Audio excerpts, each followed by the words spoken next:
మీ business ఏదైనా మీ ఊర్లో promotion చేయాలంటే అది సుమన్ టీవీతోనే సాధ్యం. ఇప్పుడే సంప్రదించండి.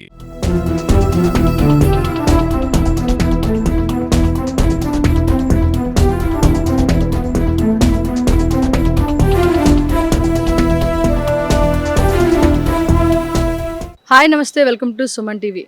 ప్రస్తుతం ప్రపంచవ్యాప్తంగా పుష్ప 2 మానియా నడుస్తూ ఉంది.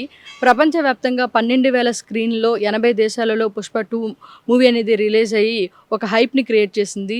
అయితే ఈ గత 3 రోజులుగా ఎక్కడ చూసినా కూడా పుష్ప పుష్ప పుష్ప అనే పేరే వినిపిస్తూ ఉంది. అయితే పుష్ప 2 మూవీ రిలీజ్ అయ్యక ముందు వచ్చిన పాటలు ఒకంత హైప్ని క్రియేట్ చేశాయి. అయితే ఈ యొక్క మూవీ అంతా కూడా తిరుమల తిరుపతికి సంబంధించిన శేషాచల అడవిలో ఉన్న ఎర్రచందనం సంబంధించిన నేపథ్యంలోనే కొనసాగుతూ ఉంటుంది. అండ్ ఈ సినిమా కూడా మొత్తం స్లాంగ్ అంతా కూడా రాయలసీమకు సంబంధించే ఉంటుంది. అయితే ప్రస్తుతం అల్లు అర్జున్ ఫ్యాన్స్ పుష్ప 2 మూవీ తర్వాత సంబరాలు చేసుకుంటున్న ఈ నేపథ్యంలోనే థియేటర్స్ అన్నీ కూడా అల్లు అర్జున్ కటౌట్స్ అండ్ ఫొటోస్తోనే నిండిపోతూ ఉన్నాయి. అదేవిధంగా కుప్పంలోని 4 థియేటర్స్ కూడా సంబంధించి అల్లు అర్జున్ సంబంధించిన కటౌట్స్ అండ్ ఫొటోస్తో నిండిపోతూ ఉన్నాయి. అయితే కుప్పంలోని ఏవైతే 2 థియేటర్స్ సంబంధించి ఈ యొక్క రెవెన్యూ అధికారులు ఆ 2 థియేటర్స్ ఏదైతే పుష్ప 2 మూవీ రిలీజ్ అయ్యి ఆడుతుందో ఆ 2 థియేటర్స్కి రెవెన్యూ శాఖ అధికారులు లైసెన్స్ రెన్యువల్ చేసుకోలేదన్న కారణంతో తాళాలు వేసి అల్లు అర్జున్ ఫ్యాన్స్కి షాక్ ఇచ్చిందని చెప్పొచ్చు. అండ్ ఈ యొక్క విషయం ఇప్పుడు ప్రజెంట్ హాట్ టాపిక్గా మారింది. అయితే ఇప్పుడు ప్రస్తుతం మెగా ఫ్యామిలీ, అల్లు ఫ్యామిలీ 2 వేరు అని వస్తున్న విమర్శల నేపథ్యంలోనే పుష్ప 2 మూవీలో కొన్ని డైలాగ్స్ ఏవైతే ఉన్నాయో అది మెగా ఫ్యామిలీకి సంబంధించి హీరోస్ని వ్యతిరేకంగా చెప్పేలా ఉన్నాయని చెప్పి విమర్శలు అనేవి వస్తూ ఉన్నాయి.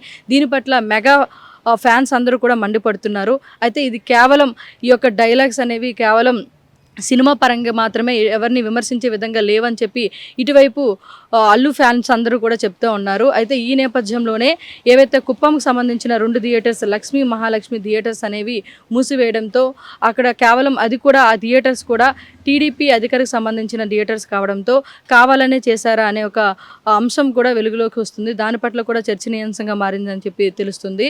అయితే ఏవైతే ఈ యొక్క పుష్ప 2 మూవీ ఏదైతే రిలీజ్ అయిందో అది రిలీజ్ అయిన ముందు నుండి ఇప్పటి వరకు కూడా చాలా విమర్శలు అయితే ఎదుర్కొంటూ ఉంది.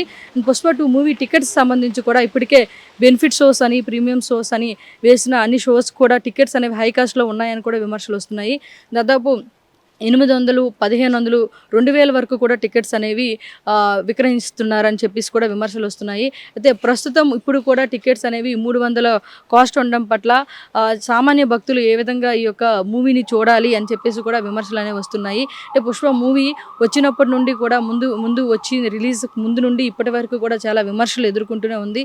అందులో కొన్ని ఏవైతే డైలాగ్స్ ఉన్నాయో మెగా ఫ్యామిలీని వ్యతిరేకంగా ఉన్నాయో కాబట్టి ఈ యొక్క విషయం కూడా చర్చనీయాంశం అవుతూ ఉంది. అండ్ ఈ నేపథ్యంలోనే కుప్పంలో ఉన్న రాయలసీమకు సంబంధించిన కుప్పంలోని 2 థియేటర్స్ ఏవైతే ఉన్నాయో లక్ష్మీ మహాలక్ష్మి థియేటర్స్ అవి కూడా టీడీపీ నేతకు సంబంధించిన థియేటర్స్ అని తెలుస్తుంది. దానికి సంబంధించి ఆ థియేటర్సే పర్టికులర్గా టీడీపీ నేతకు సంబంధించిన థియేటర్సే ప్రస్తుతము లైసెన్స్ అనేది రెన్యూవల్ చేయలేదనే కారణంతో వాటిని మూసివేయడం పట్ల ఇదివరకే టికెట్స్ ఆ థియేటర్లో టికెట్స్ కొనుగోలు చేసిన అందరూ ఫ్యాన్స్ అందరూ కూడా తమ టికెట్స్ ఆల్రెడీ కొనుగోలు చేశారు కాబట్టి ఆ యొక్క థియేటర్ దగ్గరికి వచ్చి ఆగ్రహం వ్యక్తం చేస్తున్నట్లు కూడా తెలుస్తుంది. అండ్ మేము ఆల్రెడీ టికెట్స్ కొనుగోలు చేస్తాము, ఇప్పుడు మా పరిస్థితి ఏంటి అని కూడా వాళ్ళ ఆగ్రహం వ్యక్తం చేస్తున్నట్లు కూడా తెలుస్తుంది. ఇది కేవలం కావాలనే చేసినారు అని చెప్పేసి కూడా చర్చనీయాంశంగా ఈ టాపిక్ మారుతుంది. ఎందుకంటే ఇటువైపు మెగా ఫ్యాన్స్, అటువైపు అల్లు ఫ్యాన్స్ సెపరేట్ అని చెప్పేసి వస్తున్న విమర్శలు, అదేవిధంగా మెగా ఫ్యామిలీ వేరు, అల్లు ఫ్యామిలీ వేరు అని అనుకుంటున్న ఈ నేపథ్యంలోనే ఈ విధంగా ఈ 2 థియేటర్స్ అనేవి క్లోజ్ చేయడం పట్ల ఈ విధమైన విమర్శలు అనేవి తలెత్తుతున్నాయి. అండ్ ఈ పుష్ప మూవీలో టికెట్స్ సంబంధించి కానీ కొన్ని డైలాగ్స్ సంబంధించినవి కానీ విమర్శలకు దారితీస్తున్నాయని కూడా ఇదంతా కూడా ఈ విషయం అంతా కూడా ప్రస్తుతం అయితే హాట్ టాపిక్గా ఉంది. Keep watching Suman TV.